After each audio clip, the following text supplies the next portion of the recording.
Did you know a serial killer once handed police a map showing exactly where he buried his victims? Robert Hansen looked like nobody. He was a baker in Anchorage, Alaska. Quiet, churchy, the kind of man neighbors trusted with their kids. But for over a decade, he was hunting people. He would abduct women, load them into a small private plane, and fly them deep into the Alaskan wilderness, miles from any road, any help. Then he would release them and chase them down on foot. When one woman escaped and went to police, two of Anchorage's most prominent businessmen stood up and vouched for Hansen personally. Investigators dropped it. He kept going. What finally stopped him was a second woman who escaped. This time, investigators searched his home. Inside, they found a hand-drawn map of the Alaskan wilderness. Burial sites marked one by one across hundreds of miles of frozen terrain. Hansen had killed at least 17 women.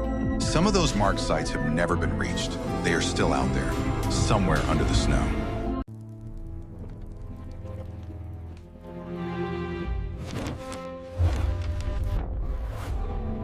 Did you know one man accidentally saved the world and was punished for it? September 26, 1983. Stanislav Petrov is alone at a Soviet nuclear early warning station outside Moscow. It's just past midnight. Then the alarm screams. 5 American nuclear missiles inbound. The system is certain. Protocol is clear. Reported up the chain, and the Soviet counterstrike launches automatically. Petrov has minutes. No way to verify. No one to call. He makes a choice. He reports a malfunction, a false alarm. He is right. The satellites had been fooled by sunlight reflecting off clouds. 5 Phantom missiles. No attack. No war. 300 million people go to sleep that night without knowing how close it was. And Petrov? He is quietly reprimanded for not filling out his paperwork correctly during the incident. He retires. He goes home to a small apartment. He tells almost no one. The outside world doesn't learn his name for over a decade. The system he saved had no way to say thank you.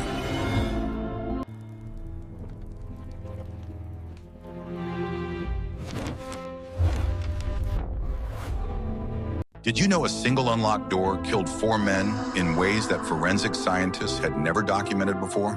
November 5th, 1983, the North Sea, a diving support vessel called the Byford Dolphin. 4 saturation divers were living inside a pressurized chamber system, breathing a mix of gases at 9 atmospheres of pressure. That is roughly the equivalent of sitting 90 meters underwater. A diver tender opened a clamp connecting 2 chambers before the pressure was equalized. That was the mistake. 1 clamp, 1 second. The pressure dropped from 9 atmospheres to 1 almost instantly. What happened next is not something most people should read, but investigators had to, because the laws of physics did not look away. The human body is not built for that kind of decompression. It is not a slow death. It is not survivable. The forensic reports describe things that rewrote how the world regulates deep sea diving. The families of those 4 men spent over 20 years fighting Norwegian courts just to force the investigation into the open. 1 unlocked door, 4 men, and a 2-decade silence.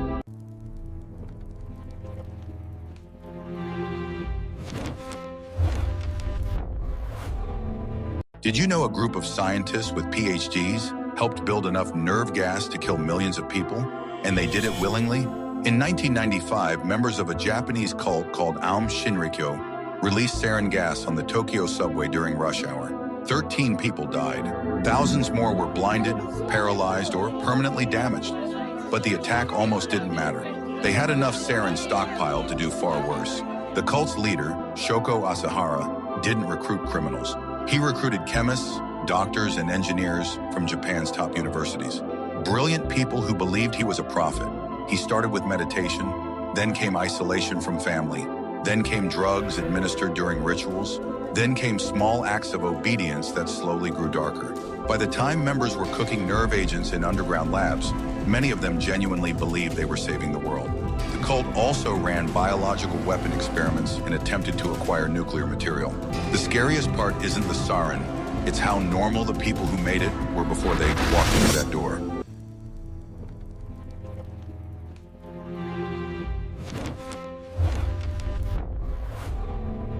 Did you know 900 sailors were left to die in shark-infested waters after delivering the atomic bomb?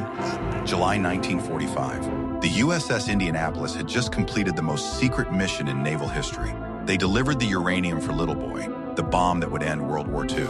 But on their way back, a Japanese submarine fired 6 torpedoes. 2 hit. The ship sank in 12 minutes.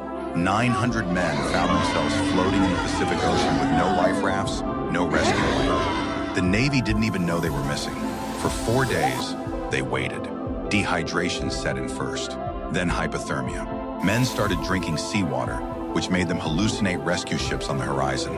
The sharks came next. Tiger sharks and oceanic whitetips, drawn by the blood and thrashing. Survivors watched their friends get pulled under, one by one. Some men formed groups that turned violent, fighting over debris.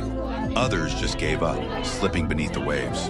When rescue finally came, only 316 were still alive. The Navy tried to cover it up. They blamed the captain and buried the story for decades.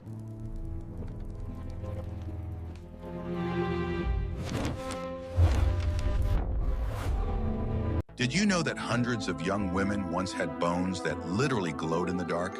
In the 1920s, the Radium Dial Company hired girls to paint watch faces with radium paint. The paint made the watches glow at night, perfect for soldiers in the trenches. The supervisors told the girls the radium was completely harmless. They even encouraged them to lick their paintbrushes to get a fine point for precision work. The girls called themselves the Ghost Girls because their dresses would glow after work. They painted their nails and teeth with the radium for fun at parties. But then something horrifying started happening. Their jawbones began to crumble and fall apart. Their teeth fell out in chunks. Some girls' entire jaws had to be removed. When doctors examined them in dark rooms, their bones glowed green through their skin. The radium was eating them alive from the inside. When they tried to sue, the company fought them for decades. They hired lawyers to delay the trials, hoping the girls would die before they could testify. Many of them did. The radium is still in their bones today.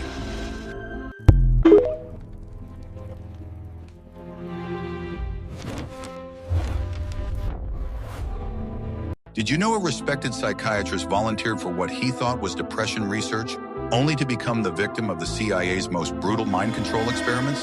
In 1957, Dr. Ewan Cameron was running secret experiments for MKUltra at Montreal's Allen Memorial Institute. He needed test subjects, so he lied. He told a fellow psychiatrist that he was conducting groundbreaking research on depression treatment. The man volunteered, trusting his colleague completely. What happened next was psychological torture disguised as science. Cameron strapped the doctor to a table and pumped massive doses of electricity through his brain, day after day, week after week.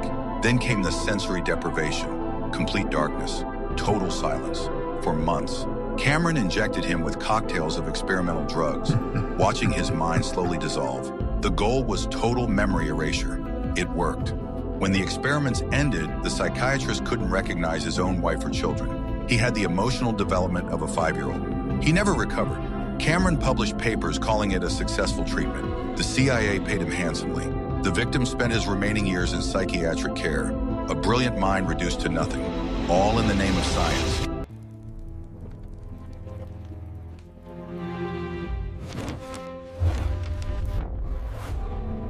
Did you know Japan infected entire Chinese cities with deadly diseases while the world watched Nazi experiments?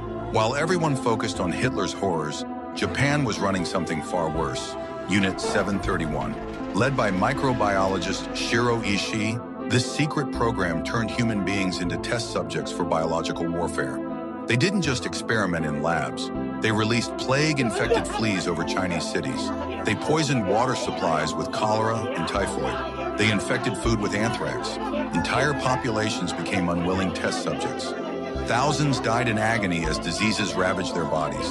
The scientists documented everything, every symptom, every death, every horrific detail. When Japan surrendered in 1945, these war criminals should have faced justice. Instead, America made a deal. General MacArthur traded immunity for their research data. All of it, years of human experimentation, biological warfare techniques, and detailed records of mass infection. The scientists walked free. Their data disappeared into American military files. What happened to that research? How was it used?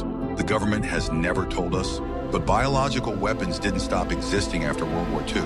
They evolved.